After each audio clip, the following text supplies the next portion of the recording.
આજે આપણે બનાવીશું અળવીના પાનના ઢોકળા. હવે એના માટેની સામગ્રી જોઈ લઈએ. તો સામગ્રીમાં છે 250 ગ્રામ અળવીના પાન, 400 ગ્રામ ચણાનો લોટ, આદુ મરચાંની પેસ્ટ, આંબલી ગોળનું પાણી, કોથમરી, મસાલામાં લાલ મરચું, ધાણા જીરું પાવડર, ગરમ મસાલો અને હિંગ. વઘાર માટે આપણે લેવાનું છે રાઈ, જીરું, હિંગ, તલ અને લીમડાના 8 થી 10 પાંદડા, ખાવાના સોડા અને મીઠું. આપણે આ બધા પાંદડાની નસો કાપી લઈશું.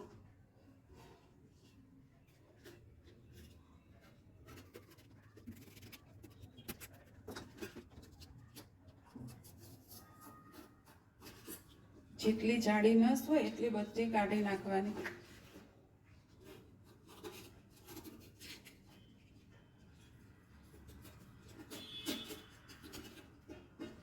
આવી રીતે આપણે બધા પાંદડાની નસો કાઢી લઈશું. હવે આપણે બધા પાંદડાને કટ કરી લઈશું. તો આપણે આવી રીતે ભેગા કરીને આવી રીતે રોલ વાળી દઈશું અને આપણે છરીથી ફાવે તો છરીથી, નહીંતર કાતરથી આવી રીતે આપણે નાના નાના ટુકડા કરી લેવાના છે.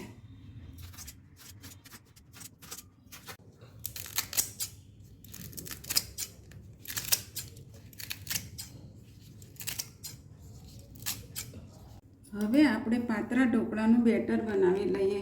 તો સૌથી પહેલાં આપણે ચણાનો લોટ લેવાનો છે.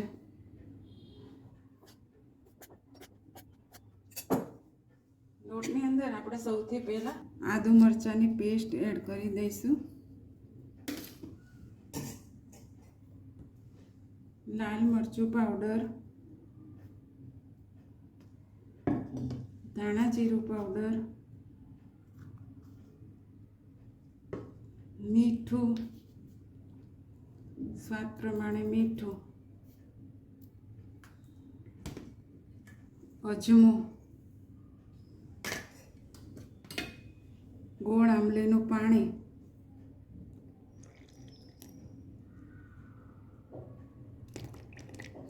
પછી આપણે જોતું હશે તો એડ કરશું, અને થોડી કોથમીર.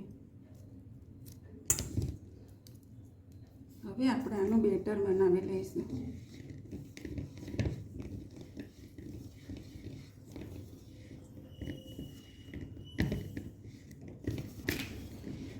આપણે એકસાથે પાણી નથી એડ કરવાનું, થોડું થોડું પાણી એડ કરતું જવાનું છે.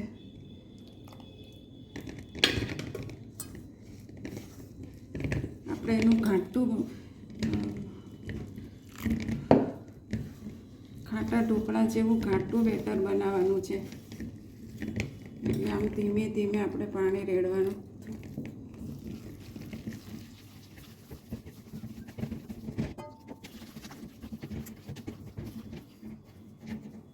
પછી થોડું પાણી મારે જોશે.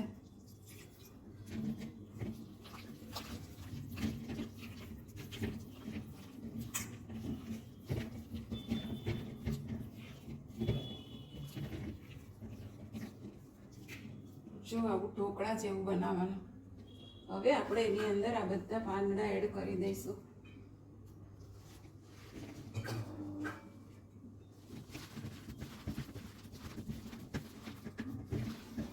પાંદડામાં જેમ લોટનું કોટિંગ થાય એમ ધીરે ધીરે પાંદડા એડ કરતું જવાનું.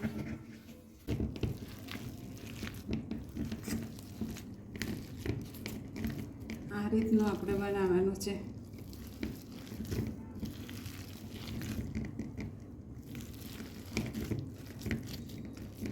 આપણે ઢોકળા બનાવવાની તૈયારી કરી લઈએ. તો સૌથી પહેલાં આપણે એક થાળી લેવાની છે. થાળીમાં તેલ લગાવી દઈશું.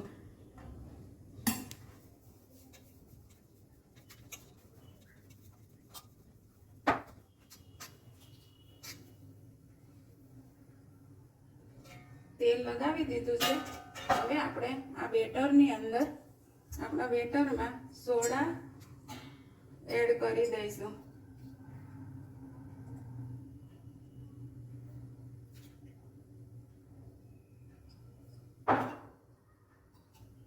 અંદર 1 ચમચી તેલ નાખવાનું છે.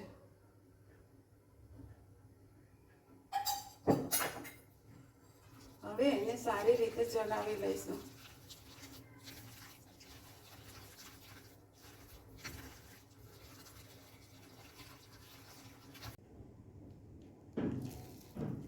આપણું બેટર કમ્પ્લીટ થઈ ગયું છે. હવે આપણે આની અંદર આ બેટર પાથરી દઈશું.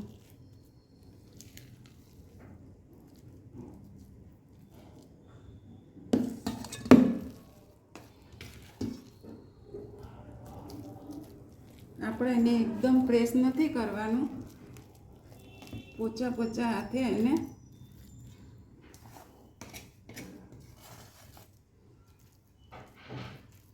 આવી રીતે ધીમે ધીમે એને હળવા હાથે જ એને પ્રેસ કરવાનું છે.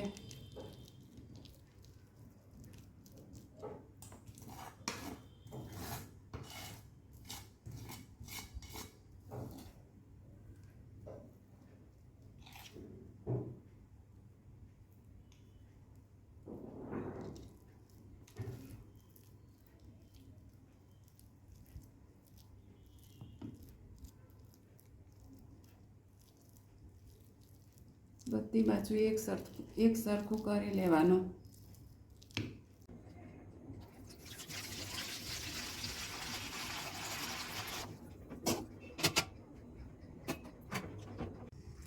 આપણું પાણી ગરમ થઈ ગયું છે. હવે આપણે એને આની અંદર 20 મિનિટ સુધી બફાવા દઈશું.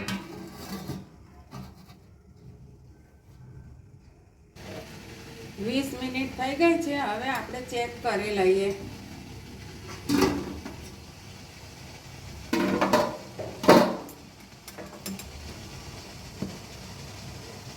આપણું ચાકુ એકદમ ક્લીન નીકળે છે, એટલે આપણું ઢોકળા થઈ ગયા છે. તો હવે આપણે ગેસ બંધ કરી દઈશું. હવે આપણે આને ઉતારી લઈએ અને ઠંડા થવા દઈશું.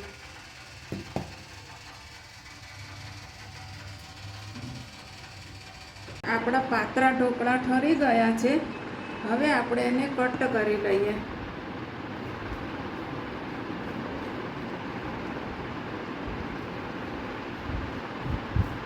તમારે જેટલા પીસ પાડવા હોય એટલા કટિંગ કરવાનું.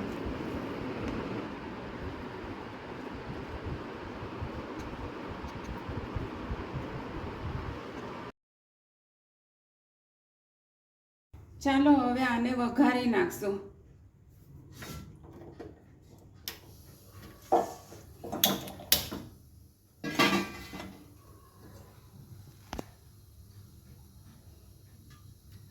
ચાર ચમચા તેલ એડ કરશું.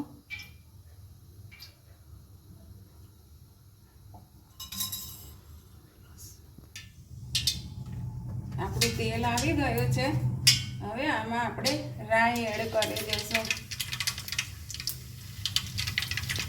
રાઈ ફૂટે એટલે હવે આપણે જીરું એડ કરી દઈશું.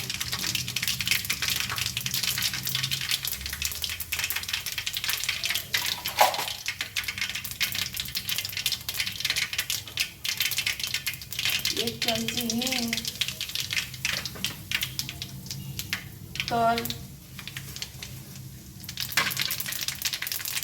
બધા તલ ફૂટી જાય પછી આપણે લીમડાના પાંદડા એડ કરી દઈશું.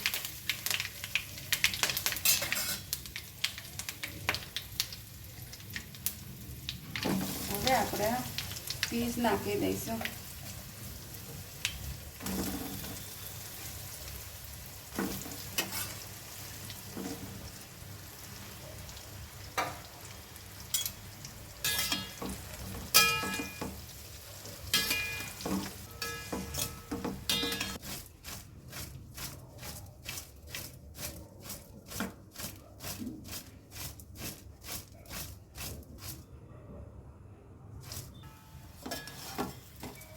પાતરા થઈ વઘારાઈ ગયા છે. હવે આપણે એમાં કોથમીર એડ કરી દઈશું.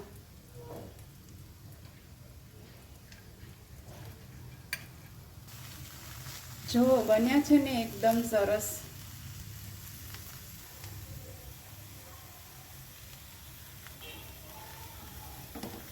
તો ચાલો હવે આપણે એને સર્વ કરી દઈએ.